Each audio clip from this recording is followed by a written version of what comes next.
안녕하세요. 노후 걱정 없이 살아갑시다. 건강관리의 상식, 나이 들수록 독이 될 수 있다. 우리는 종종 건강을 위해 불편함을 참고 무리해서라도 운동하며 별다른 효과를 느끼지 못해도 꾸준히 약을 복용하는 것이 당연하다고 생각합니다. 하지만 나이가 들수록 이러한 건강 상식이 오히려 우리의 몸을 더 약하게 만들 수도 있습니다. 물론 요즘은 100세 시대라는 말이 익숙합니다. 하지만 실제로 우리나라 노인의 평균 수명은 약 80세 초반에서 중반에 이릅니다. 문제는 80세를 넘어가면서 급격하게 몸과 마음의 변화가 찾아온다는 데 있습니다. 갑작스러운 건강 악화, 팔다리의 무기력, 그리고 일상생활이 힘겨워지는 순간들. 이런 변화는 마치 폭풍우처럼 예상치 못한 시점에 닥쳐옵니다. 더 안타까운 점은 이 시점에 후회를 해도 이미 늦었다는 사실입니다. 80세 이후의 몸은 아무리 관리를 해도 예전처럼 회복되지 않는 경우가 많기 때문입니다. 그래서 60대, 늦어도 70대에는 미리 준비하고 관리하는 것이 노년의 삶을 평온하게 만드는 핵심 열쇠라고 할 수 있습니다. 노년의 질을 결정짓는 핵심 요인. 노년의 삶의 질을 좌우하는 중요한 요인은 무엇일까요? 적당히 잊어버려도 좋은 나이입니다라는 책에서는 이를 다음과 같이 설명합니다. 비교는 불행의 시작이다. 퇴직을 앞둔 50대의 남과 자신을 비교하는 것은 결코 도움이 되지 않습니다. 친구는 큰 집을 가졌는데 나는 뭘 했을까? 공무원 연금은 넉넉하다는데 내 노후는 어떡하지? 같은 생각은 오히려 자신의 가치를 깎아내리고 불행을 키우는 지름길입니다. 더 나쁜 점은 이러한 비교에서 오는 조바심이 무리한 투자나 새로운 도전을 부추긴다는 것입니다. 하지만 50대는 인생의 수학기에 해당하는 시기로 실패했을 때 만회할 시간이 많지 않습니다. 체력적으로도 예전 같지 않은 상황을 고려해 가능한 한 자신의 현재 여건 안에서 안정적으로 관리하는 것이 더 현명한 선택입니다. 재산은 쓰라고 있는 것. 퇴직 후에는 더 이상 소득이 없기 때문에 자산을 생활비로 활용하는 일이 불가피합니다. 그러나 많은 사람이 자산이 줄어드는 것에 대한 불안감과 자식에게 뭔가를 남겨야 한다는 생각으로 스스로를 구속합니다. 하지만 생각을 바꿔야 합니다. 재산은 삶을 누리기 위한 도구일 뿐 죽을 때까지 쌓아두는 것이 목표가 되어서는 안 됩니다. 지나친 절약이나 욕심보다는 자신이 가진 것을 활용해 현재의 삶을 더 풍요롭게 만드는 것이 노년의 질을 높이는 방법입니다. 친밀한 관계의 재정에 나이가 들수록 외로움을 두려워하는 마음이 커지면서 주변 사람들과의 관계에 지나치게 매달리는 경우가 많습니다. 하지만 이러한 태도는 오히려 더 큰 고독감을 불러올 수 있습니다. 진정한 친밀감은 양적인 관계가 아닌 질적인 관계에서 비롯되기 때문입니다. 건강한 노년의 인간관계는 적당한 거리를 유지하는 것이 핵심입니다. 단골 식당 주인과의 가벼운 대화, 동네 산책길에서 마주치는 이웃과의 인사, 취미 모임에서 만나는 동료들과의 교류 등 일상적이지만 부담 없는 관계를 통해 사회적 연결을 유지하는 것이 좋습니다. 특히 혼자만의 시간을 두려워하지 않는 것이 중요합니다. 오히려 이러한 시간을 통해 자신을 돌아보고 진정한 자아를 발견하며 내면의 평화를 찾을 수 있습니다. 이는 결국 더 건강한 관계 형성으로 이어질 수 있는 토대가 됩니다. 체중 관리에 대한 새로운 관점. 중년기까지는 대사증후군 예방을 위해 체중 감량에 초점을 맞추는 것이 일반적입니다. 하지만 60세 이후에는 이러한 접근 방식을 재고해야 합니다. 오히려 적정 체중을 유지하면서 근육량을 늘리는 것이 더 중요해지기 때문입니다. 나이가 들수록 자연스럽게 식욕이 감소하고 근육량이 줄어듭니다. 이때 단순히 살을 빼야 한다는 생각으로 무리한 다이어트를 하면 근감소증이나 전신 기능 저하로 이어질 수 있습니다. 결과적으로 일상생활의 자립도가 떨어지고 삶의 질이 크게 저하될 수 있습니다. 특히 하체 근력은 노년기 건강의 바로미터라고 할 수 있습니다. 걷기, 계단 오르기, 의자에서 일어나기 등 기본적인 움직임을 위해서는 튼튼한 하체가 필수적이기 때문입니다. 따라서 적절한 영양 섭취와 함께 근력 운동을 병행하는 것이 매우 중요합니다. 이러한 건강관리의 새로운 패러다임은 단순히 체중계의 숫자나 외형적인 모습에 연연하지 않고 실질적인 신체 기능과 삶의 질 향상에 초점을 맞춥니다.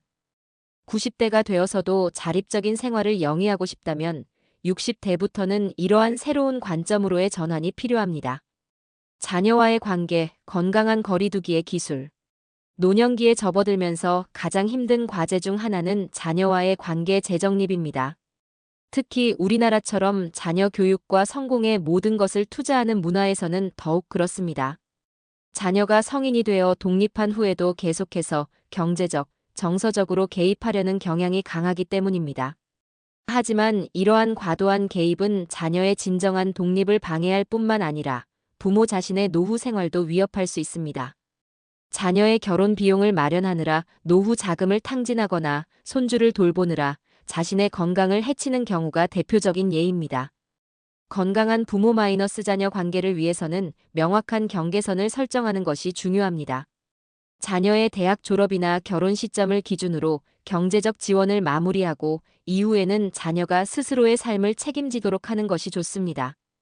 이는 단순히 부모의 편의를 위해서가 아니라 자녀의 진정한 성장과 자립을 위해서도 필요한 과정입니다. 특히 은퇴 후에는 자녀에 대한 재정적 지원 능력이 현저히 떨어질 수밖에 없습니다. 이때 무리한 지원을 지속하다가 본인의 노후 생활이 곤란해지면 결국 자녀에게 더 큰 부담을 주게 될 수 있습니다.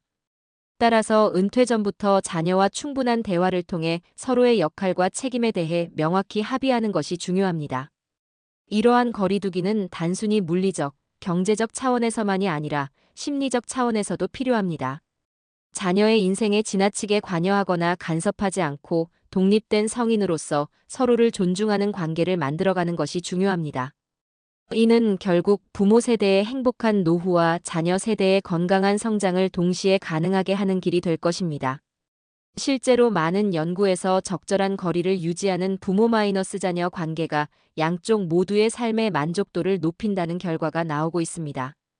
서로의 독립성을 인정하고 존중하는 관계일수록 정서적 유대감도 더 깊어지며 위기 상황에서도 더 효과적인 지원이 가능하다는 것입니다. 따라서 노년기의 부모 자녀 관계는 의존이 아닌 독립을, 통제가 아닌 존중을 기반으로 재설정되어야 합니다. 이는 쉽지 않은 과제이지만 행복한 노후를 위해 반드시 이뤄내야 할 중요한 숙제라고 할 수 있습니다.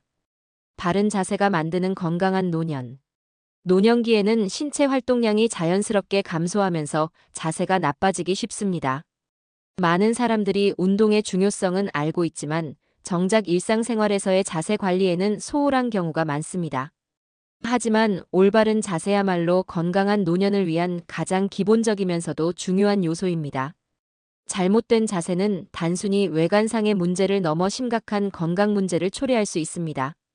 구부정한 자세는 척추에 과도한 압박을 주어 통증을 유발하고 내장 기관의 기능도 저하시킬 수 있습니다. 특히 노년기에는 이러한 문제가 더욱 빠르게 진행되며 한번 굳어진 나쁜 자세는 교정하기가 매우 어렵습니다. 올바른 자세를 유지하기 위해서는 먼저 자신의 현재 자세를 정확히 파악하는 것이 중요합니다. 거울을 보면서 자신의 자세를 점검하거나 벽에 등을 대고 서서 자세를 확인하는 것이 좋은 방법입니다. 특히 목, 어깨, 허리의 정렬 상태를 주의 깊게 살펴보아야 합니다. 일상생활에서의 작은 습관들도 자세에 큰 영향을 미칩니다. 예를 들어 항상 같은 쪽으로 가방을 메거나 한쪽 다리로만 체중을 지지하는 습관, 소파에 기대어 앉는 자세 등이 모두 척추 건강에 영향을 줄 수 있습니다. 따라서 이러한 습관들을 의식적으로 개선하려는 노력이 필요합니다. 특히 스마트폰이나 TV를 보는 시간이 길어지면서 목과 어깨가 앞으로 구부러지는 거북목 증후군이 노년층에서도 증가하고 있습니다. 이를 예방하기 위해서는 전자기기를 사용할 때 눈높이를 맞추고 주기적으로 스트레칭을 하는 것이 중요합니다. 바른 자세는 단순히 신체적 건강뿐만 아니라 정신적 건강에도 긍정적인 영향을 미칩니다. 똑바로 선 자세는 자신감을 높이고 긍정적인 마인드를 형성하는 데 도움이 됩니다. 실제로 연구에 따르면 바른 자세를 유지하는 것만으로도 스트레스 호르몬이 감소하고 행복감이 증가한다고 합니다. 따라서 하루에 몇 번이라도 의식적으로 자세를 바로잡는 습관을 들이는 것이 좋습니다. 잠시라도 허리를 펴고 어깨를 펴고 고개를 들어 먼 곳을 바라보는 것만으로도 자세 개선에 도움이 될 수 있습니다. 이러한 작은 습관들이 모여 건강한 노년의 기반이 되는 것입니다. 삶의 본질을 찾아가는 노년의 지혜. 노년기에 접어들면서 우리는 그동안 쫓아왔던 많은 것들이 실상 그다지 중요하지 않았다는 것을 깨닫게 됩니다. 파레토의 법칙처럼 인생에서 진정으로 중요한 것은 전체의 20% 정도에 불과하며 나머지 80%는 적당히 잊어버려도 좋은 것들입니다. 값비싼 음식점에서의 호화로운 식사, 명품 가방, 고급 자동차 등 물질적 가치가 주는 만족감은 생각보다 오래가지 않습니다. 오히려 가족과 함께하는 소박한 식사 시간, 매일 아침 동네 공원을 산책하는 여유, 오랫동안 취미로 해온 그림 그리기나 음악 감상 등 소소한 일상의 기쁨이 더 큰 행복을 가져다 줍니다. 이러한 깨달음은 단순히 나이가 들어서 얻게 되는 체념이나 포기가 아닙니다. 오히려 삶의 진정한 의미와 가치를 더 깊이 이해하게 되는 성숙의 과정이라고 할 수 있습니다. 젊은 시절에는 사회적 성공과 인정을 위해 끊임없이 경쟁하고 비교하며 살아왔지만 이제는 그러한 외적 기준에서 벗어나 자신만의 행복을 찾아갈 수 있는 시기입니다. 특히 은퇴 후에는 시간적 여유가 생기면서 그동안 미처 돌아보지 못했던 자신의 내면을 들여다볼 수 있게 됩니다. 이 과정에서 새로운 취미나 관심사를 발견하기도 하고 젊은 시절 포기했던 꿈을 다시 시작하기도 합니다. 다만 이러한 활동들을 시작할 때는 무리한 목표 설정이나 지나친 열정은 경계해야 합니다. 자신의 현재 체력과 상황에 맞는 적절한 수준을 유지하면서 꾸준히 즐길 수 있는 방식을 찾는 것이 중요합니다. 더불어 젊은 세대와의 소통도 중요한 과제입니다. 세상은 빠르게 변화하고 있으며 이러한 변화를 이해하고 받아들이는 것은 노년의 삶을 더욱 풍요롭게 만들 수 있습니다. 하지만 이때도 무조건적인 수용이나 맹목적인 거부가 아닌 자신만의 관점과 경험을 바탕으로 한 균형 잡힌 시각이 필요합니다. 결국 노년기의 진정한 지혜는 불필요한 것들을 덜어내고 정말로 중요한 것들에 집중하는 능력에서 시작됩니다. 이는 단순한 포기나 체념이 아닌 더 높은 차원의 성숙함과 지혜를 의미하는 것입니다. 활기찬 노년을 위한 운동의 새로운 접근. 일반적으로 운동이라고 하면 헬스장에서의 고강도 운동이나 장시간의 조깅을 떠올리기 쉽습니다. 하지만 노년기의 운동은 이러한 고정관념에서 벗어나 새로운 관점으로 접근할 필요가 있습니다. 중요한 것은 지속성과 안정성이며 이를 위해서는 일상생활 속에서 자연스럽게 실천할 수 있는 운동 방법을 찾아야 합니다. 예를 들어 매일 아침 동네 한 바퀴를 천천히 걷는 것, 장보기를 하면서 가벼운 물건을 드는 것, 집안일을 하면서 스트레칭을 하는 것 등이 모두 훌륭한 운동이 될 수 있습니다. 특히 노년기에는 균형 감각과 근력 유지가 매우 중요합니다. 낙상 사고는 노인의 건강을 위협하는 가장 큰 위험 요소 중 하나이기 때문입니다. 따라서 단순히 유산소 운동에만 치중하기보다는 균형 잡기 운동과 근력 운동을 적절히 병행하는 것이 좋습니다. 예를 들어 한 발로 서기, 뒤꿈치로 걷기, 의자에서 천천히 일어났다 앉기 등의 운동은 특별한 도구 없이도 집에서 쉽게 할 수 있는 효과적인 운동입니다. 또한 운동의 강도나 시간에 너무 연연하지 않는 것도 중요합니다. 젊었을 때처럼 땀을 흠뻑 흘리며 운동할 필요는 없습니다. 오히려 그런 고강도 운동은 관절에 무리를 주거나 부상의 위험을 높일 수 있습니다. 대신 하루 중 여러 번에 나누어 짧게라도 몸을 움직이는 것이 더 효과적일 수 있습니다. 심리적인 면에서도 운동은 매우 중요합니다. 적절한 신체 활동은 세로토닌과 같은 행복 호르몬의 분비를 촉진하여 우울증을 예방하고 전반적인 기분을 개선하는 데 도움이 됩니다. 특히 다른 사람들과 함께하는 운동은 사회적 교류의 기회도 제공하여 정신 건강에도 매우 긍정적인 영향을 미칩니다. 이처럼 노년기의 운동은 단순히 체력 증진이나 건강 유지를 넘어 전반적인 삶의 질을 높이는 중요한 수단이 될 수 있습니다. 다만 무리한 목표 설정이나 과도한 경쟁은 피하고 자신의 몸 상태에 맞는 적절한 수준을 찾아가는 것이 중요합니다. 노년의 식생활, 영양과 즐거움의 균형. 노년기의 식생활은 단순한 영양 섭취를 넘어 삶의 질과 직결되는 중요한 문제입니다.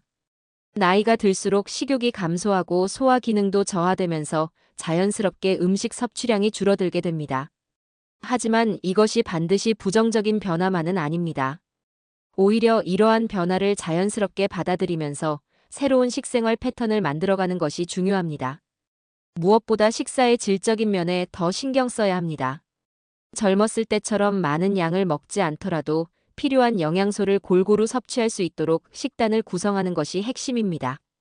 특히 단백질 섭취는 매우 중요합니다. 노년기에는 근육량이 자연스럽게 감소하는데 이를 최소화하기 위해서는 충분한 단백질 섭취가 필수적입니다. 하지만 고기류만으로 단백질을 보충하려 하면 소화가 부담될 수 있으므로 생선, 달걀, 두부 등 다양한 단백질 공급원을 활용하는 것이 좋습니다. 식사 시간도 중요한 고려 사항입니다. 규칙적인 식사 시간을 유지하는 것은 신체 리듬을 안정화하고 소화를 돕는 데 도움이 됩니다. 특히 아침 식사는 하루를 시작하는 에너지원이 되므로 가볍게라도 꼭 챙기는 것이 좋습니다. 또한 식사는 단순한 영양 섭취 이상의 의미를 가집니다. 가족이나 친구들과 함께하는 식사는 중요한 사교의 기회가 되며 정서적 안정과 행복감을 제공합니다. 따라서 가능한 한 혼자 식사하는 것은 피하고 누군가와 함께 식사하는 기회를 만드는 것이 좋습니다. 식사 준비 과정 자체도 좋은 활동이 될 수 있습니다. 장보기부터 요리까지 이러한 활동들은 신체 활동과 인지 기능 유지에 도움이 되며 성취감과 즐거움도 제공합니다. 특히 평생 해온 요리 실력을 바탕으로 새로운 레시피에 도전해보는 것도 좋은 자극이 될 수 있습니다. 다만 무리한 목표 설정은 피해야 하며 자신의 체력과 상황에 맞는 적절한 수준을 유지하는 것이 중요합니다. 수면과 휴식, 활력의 원천. 노년기에는 수면 패턴이 크게 변화하는 것이 일반적입니다. 젊었을 때처럼 깊은 수면을 취하기 어려워지고 자주 깨거나 아침 일찍 눈이 떠지는 경우가 많아집니다. 이러한 변화는 자연스러운 현상이지만 그렇다고 수면의 질을 포기할 필요는 없습니다. 오히려 더욱 세심한 관리가 필요한 시기라고 할 수 있습니다. 좋은 수면은 신체적, 정신적 건강의 기초가 되며 일상생활의 활력을 좌우하는 핵심 요소이기 때문입니다. 수면의 질을 높이기 위해서는 먼저 규칙적인 수면 시간을 유지하는 것이 중요합니다. 매일 같은 시간에 자고 일어나는 습관은 생체 리듬을 안정화시키고 수면의 질을 향상시키는 데 도움이 됩니다. 또한 낮잠은 적절히 활용하면 좋지만 너무 길거나 늦은 시간의 낮잠은 오히려 밤잠을 방해할 수 있으므로 주의해야 합니다. 수면 환경도 매우 중요합니다. 적절한 온도와 습도, 조용하고 어두운 환경을 유지하는 것이 좋습니다. 특히 빛은 수면에 큰 영향을 미치므로 취침 전 스마트폰이나 TV 시청은 피하는 것이 좋습니다. 이러한 전자기기에서 나오는 블루라이트는 수면 호르몬인 멜라토닌의 분비를 억제하여 수면을 방해할 수 있기 때문입니다. 취침 전 루틴도 중요합니다. 가벼운 스트레칭이나 독서, 음악 감상 등 자신만의 이완 방법을 찾아 실천하는 것이 도움이 됩니다. 특히 따뜻한 물로 가볍게 샤워를 하거나 반신욕을 하는 것은 체온 조절과 근육 이완에 효과적입니다. 낮 동안의 활동도 수면의 질에 영향을 미칩니다. 적절한 신체 활동과 햇빛 노출은 건강한 수면 마이너스 각성 주기를 유지하는 데 도움이 됩니다. 다만 저녁 시간대의 격렬한 운동은 피하는 것이 좋습니다. 또한 카페인이 함유된 음료나 과식도 수면을 방해할 수 있으므로 저녁 식사는 가볍게 하고 취침 전 음료 섭취는 제한하는 것이 좋습니다. 취미 생활과 여가 시간의 의미 있는 활용. 노년기에는 많은 시간적 여유가 생기면서 취미 생활과 여가 활동의 중요성이 더욱 커집니다. 하지만 막상 시간이 생겨도 어떻게 보내야 할지 모르거나 무의미하게 시간을 흘려보내는 경우가 많습니다.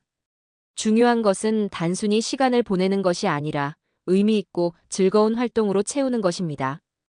특히 새로운 취미를 시작하는 것은 뇌를 자극하고 인지 기능을 유지하는 데 매우 효과적입니다. 악기 배우기, 외국어 학습, 그림 그리기 등 새로운 기술을 습득하는 과정은 뇌의 새로운 신경 회로를 형성하고 활성화시키는 데 도움이 됩니다. 또한 취미 활동을 통한 성취감은 자존감을 높이고 우울증을 예방하는 데도 효과적입니다. 특히 다른 사람들과 함께하는 취미 활동은 사회적 관계망을 유지하고 확장하는 좋은 기회가 됩니다. 동호회나 수업을 통해 만난 사람들과의 교류는 새로운 자극과 즐거움을 제공하며 세대 간 소통의 기회도 될 수 있습니다. 봉사활동도 의미 있는 여가 활동이 될 수 있습니다. 자신의 경험과 능력을 사회에 환원하는 과정에서 보람을 느끼고 새로운 삶의 의미를 발견할 수 있습니다. 특히 젊은 세대와 함께하는 봉사활동은 세대 간 이해를 높이고 서로 배우는 기회가 될 수 있습니다. 여행도 노년기에 중요한 활동입니다. 꼭 먼 곳으로의 장기 여행이 아니더라도 가까운 곳으로의 당일 여행이나 산책도 새로운 경험과 활력을 제공할 수 있습니다.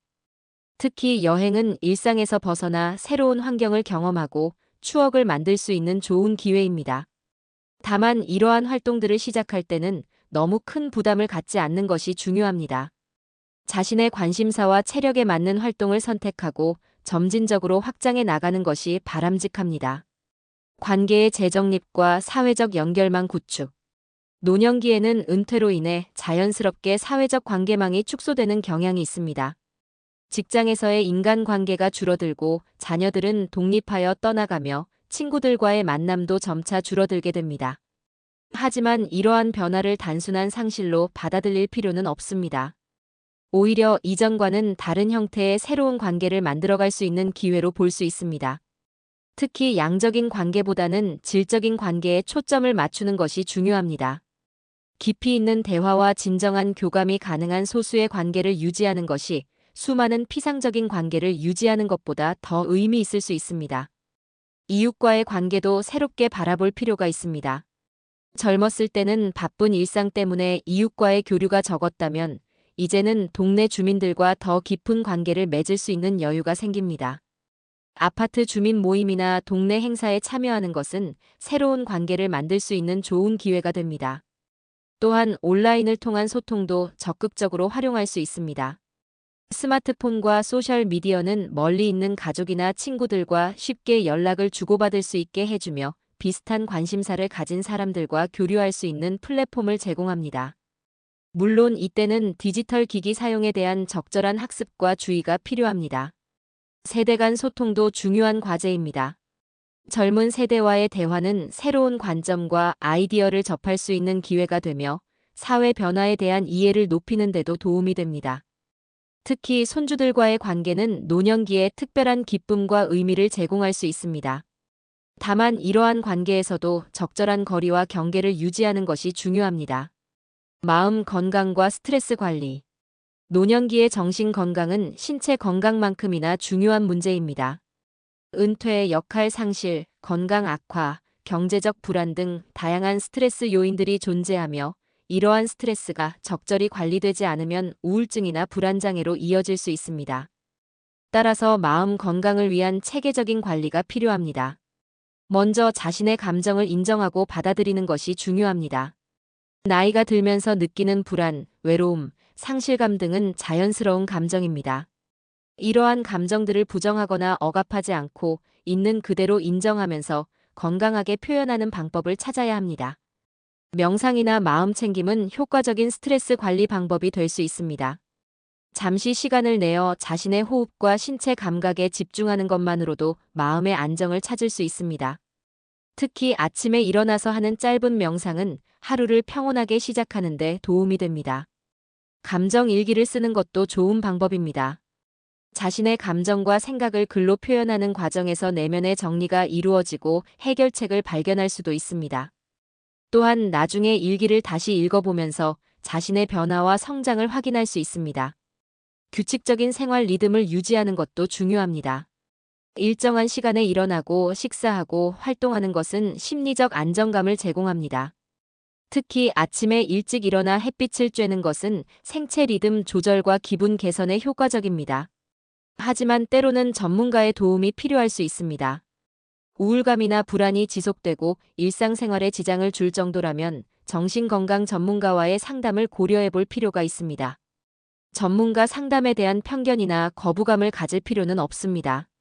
재정관리와 경제적 안정성 확보. 노년기의 경제적 안정은 삶의 질을 결정하는 중요한 요소입니다.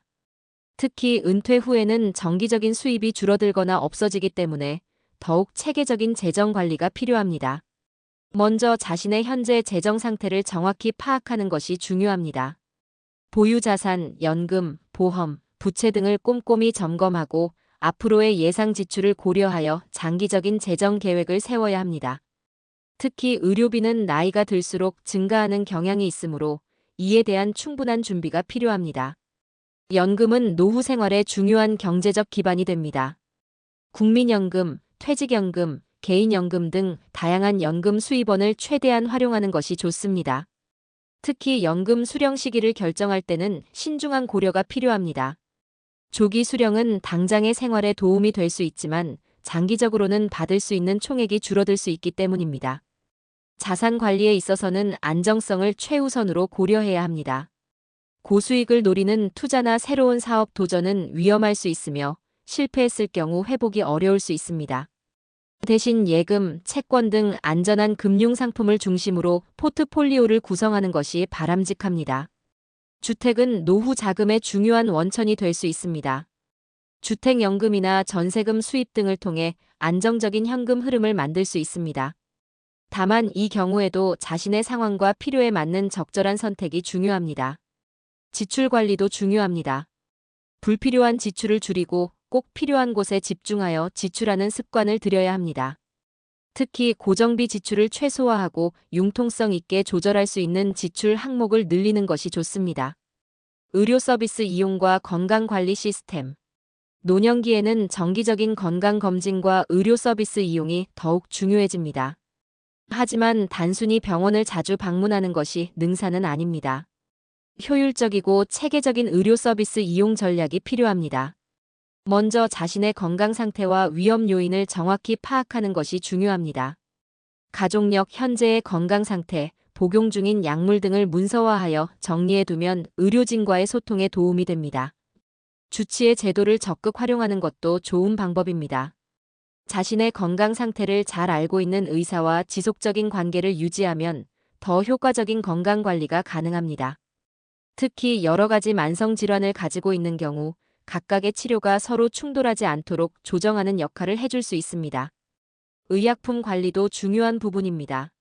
나이가 들수록 복용하는 약물의 종류가 많아지는 경향이 있는데 이때 약물 간 상호작용이나 부작용에 주의해야 합니다. 복용하는 모든 약물의 목록과 용량, 복용 시간 등을 정확히 기록해두고 새로운 약물을 처방받을 때마다 의사나 약사와 상담하는 것이 좋습니다. 응급 상황에 대한 대비도 필요합니다. 자신의 건강 정보와 비상 연락처 등을 항상 소지하고 다니며 가족이나 가까운 이웃에게도 이러한 정보를 공유해 두는 것이 좋습니다.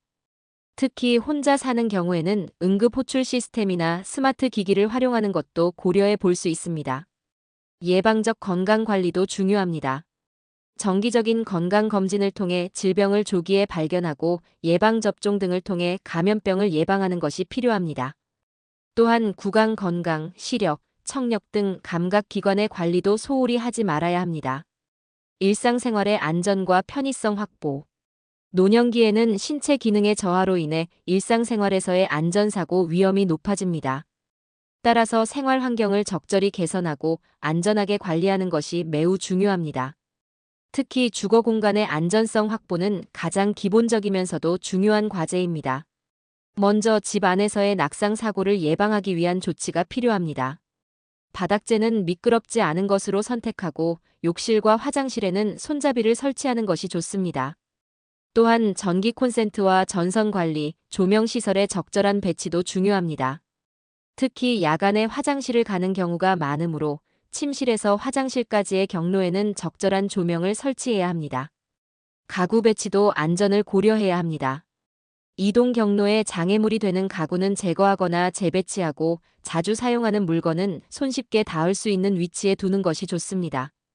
특히 높은 곳에 있는 물건을 꺼내기 위해 의자나 사다리를 이용하는 것은 매우 위험할 수 있으므로 피해야 합니다. 주방에서의 안전도 중요합니다.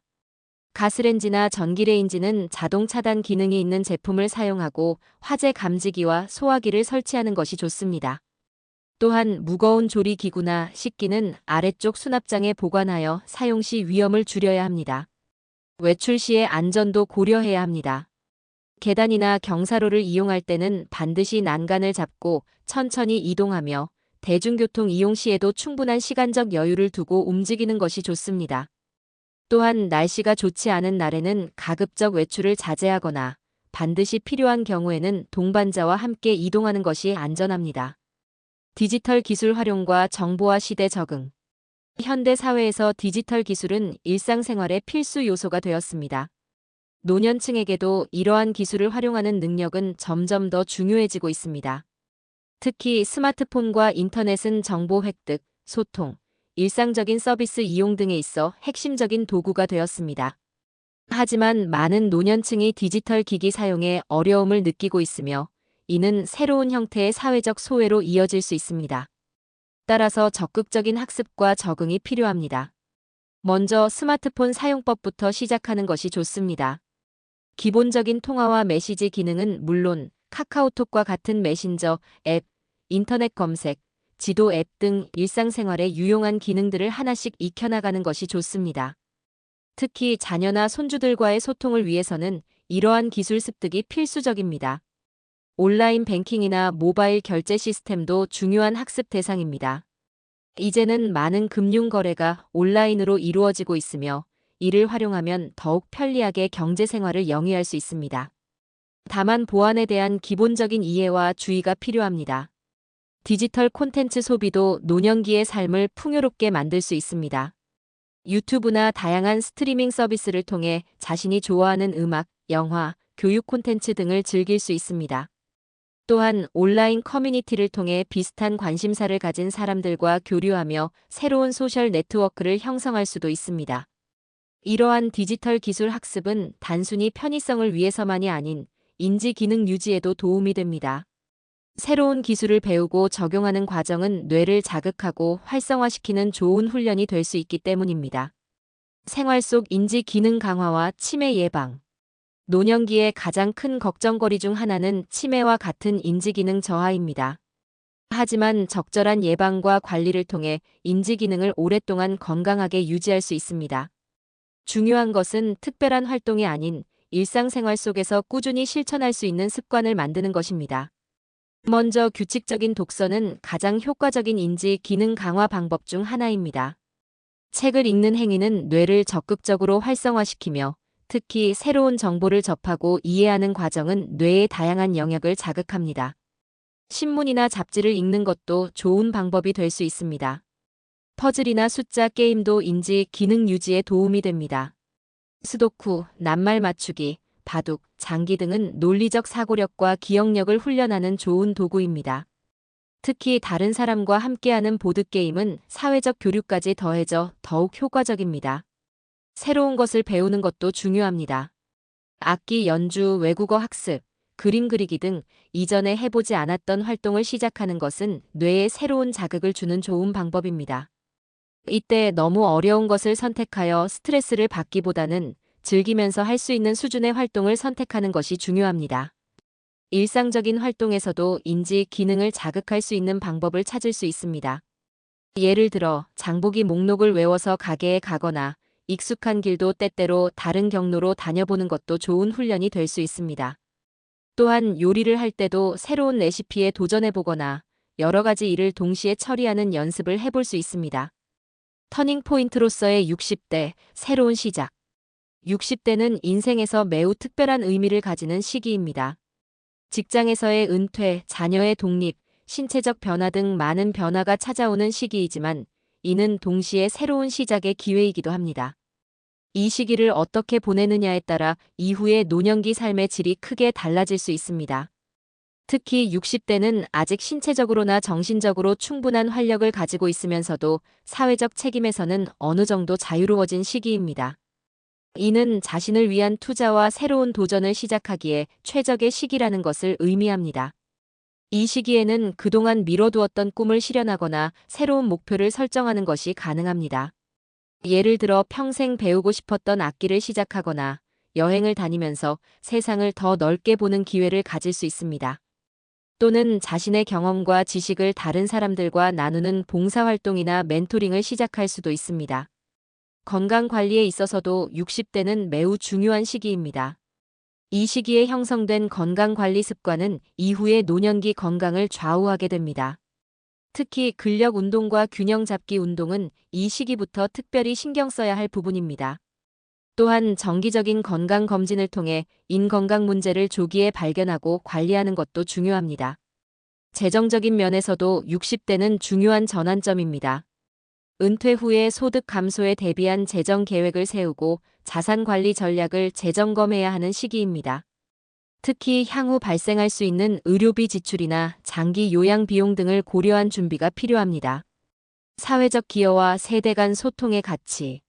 노년기는 단순히 은퇴 후 휴식을 취하는 시기가 아닙니다. 오히려 자신의 경험과 지혜를 사회에 환원하고 다음 세대와 소통하며 의미 있는 역할을 할 수 있는 시기입니다. 특히 현대 사회에서는 노년층의 경험과 전문성이 더욱 중요한 가치를 가질 수 있습니다. 예를 들어 전문 분야에서 쌓은 경험을 바탕으로 젊은 세대의 멘토가 되어줄 수 있습니다.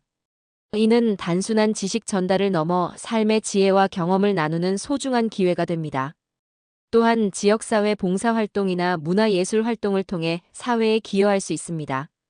이러한 활동은 자신의 존재 가치를 재확인하고 삶의 보람을 느끼게 해주는 중요한 원천이 됩니다. 세대 간 소통은 특히 중요한 과제입니다. 급격한 사회 변화로 인해 세대 간 가치관과 생활 방식의 차이가 커지고 있지만 이는 오히려 서로에게 배울 수 있는 기회가 될 수 있습니다. 노년층은 젊은 세대로부터 새로운 기술과 트렌드를 배우고 젊은 세대는 노년층의 경험과 지혜를 배울 수 있습니다. 이러한 상호 학습과 이해는 세대 갈등을 줄이고 사회 통합에 기여할 수 있습니다. 특히 손주 세대와의 관계는 매우 특별한 의미를 가집니다. 조부모는 부모와는 다른 특별한 애정과 이해로 손주들에게 접근할 수 있으며 이를 통해 가족 내에서 중요한 정서적 지지자 역할을 할 수 있습니다. 삶의 마무리와 존엄성 유지. 노년기에는 자신의 삶을 정리하고 마무리하는 과정에 대해서도 진지하게 생각해 볼 필요가 있습니다. 이는 단순히 죽음을 준비하는 것이 아니라 남은 생을 더욱 의미 있게 보내기 위한 중요한 과정입니다. 특히 존엄한 노후를 위해서는 미리부터 체계적인 준비와 계획이 필요합니다. 먼저 자신의 가치관과 선호도를 명확히 하는 것이 중요합니다. 어떤 삶의 방식을 원하는지, 어떤 의료적 선택을 하고 싶은지 등을 미리 생각하고 결정해두는 것이 좋습니다. 이는 나중에 자신의 의사를 표현하기 어려운 상황이 왔을 때 매우 중요한 지침이 될 수 있습니다. 또한 재산 관리와 상속에 대한 계획도 필요합니다. 이는 단순히 재산을 누구에게 물려줄 것인가의 문제를 넘어 자신의 가치관과 철학을 다음 세대에 전달하는 의미 있는 과정이 될 수 있습니다. 특히 가족 간의 갈등을 예방하기 위해서는 이러한 문제들을 미리 명확히 정리해두는 것이 좋습니다. 건강한 임종 문화를 만드는 것도 중요한 과제입니다. 죽음을 터부시하지 않고 자연스럽게 받아들이며 이에 대해 가족들과 열린 대화를 나누는 것이 필요합니다. 이는 남은 가족들의 슬픔과 상처를 줄이고 보다 평화로운 이별을 가능하게 합니다. 삶의 기록을 남기는 것도 의미 있는 작업이 될 수 있습니다. 자서전을 쓰거나 일기를 정리하는 등의 방법으로 자신의 삶의 이야기를 남기는 것은 후손들에게 소중한 유산이 될 수 있습니다. 이는 단순한 기록을 넘어 자신의 삶을 되돌아보고 의미를 찾는 과정이 될 수 있습니다. 지금까지 행복한 노년을 위한 다양한 지혜와 통찰을 함께 나누어 보았습니다. 노년기는 단순한 쇠퇴의 시기가 아닌 새로운 의미와 가치를 발견할 수 있는 소중한 시간이 될 수 있습니다. 우리가 함께 나눈 이야기들이 여러분의 인생 후반전을 더욱 풍요롭게 만드는데 조금이나마 도움이 되었기를 바랍니다. 앞으로도 노년의 행복과 지혜에 대한 다양한 이야기를 계속해서 나누어 가고자 합니다. 이러한 여정에 함께하고 싶으신 분들은 구독과 좋아요, 그리고 알림 설정을 해주시면 감사하겠습니다. 여러분의 관심과 참여는 더 나은 콘텐츠를 만들어가는 원동력이 됩니다. 또한 여러분의 소중한 경험과 지혜도 댓글로 공유해 주시면 좋겠습니다. 서로의 이야기를 나누며 함께 성장하고 배우는 의미 있는 공간을 만들어갈 수 있기를 희망합니다. 다음에도 유익하고 의미 있는 콘텐츠로 찾아뵙겠습니다. 여러분의 일상에 건강과 행복이 가득하시기를 기원합니다. 다시 만날 때까지 평안히 지내시길 바랍니다.